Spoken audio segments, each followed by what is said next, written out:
Le rôle du Fils est d'être présent physiquement sur terre. Et quand le Fils n'est pas là, ce rôle revient au Saint-Esprit. Le Saint-Esprit est la lumière des hommes, principalement la lumière des illuminés.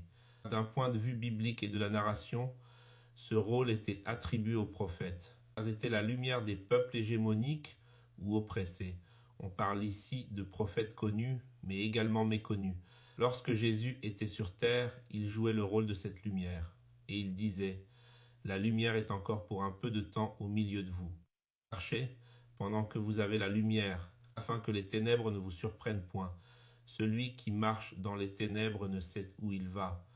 Pendant que vous avez la lumière, croyez en la lumière, afin que vous soyez des enfants de lumière. » Jésus dit ces choses, puis il s'en alla, et se cacha loin d'eux.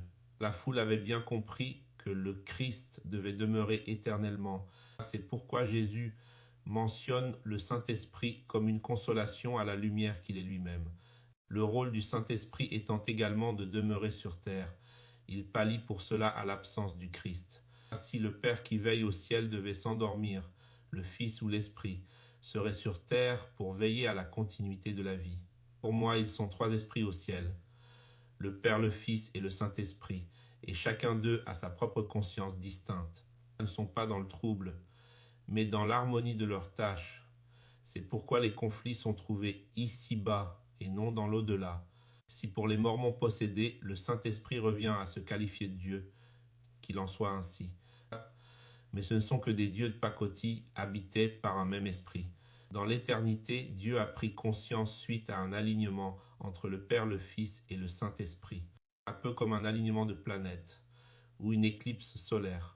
C'est pourquoi la vie ne tient que sur un fil de hasard. Je dirais même que la vie relève d'une coïncidence. Une coïncidence aussi vertueuse que deux atomes, voire trois, entrent en collision et donc en corrélation. La relation du Père, du Fils et du Saint-Esprit est justement ça, une relation de cohésion et de coexistence. L'incarnation du Fils démontre la puissance de Dieu. Il est le reflet de sa gloire et l'empreinte de sa personne.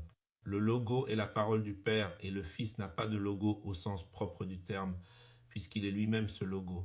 Quant au Saint-Esprit, il est le langage du monde. C'est Dieu qui agit dans le cœur et les pensées du monde.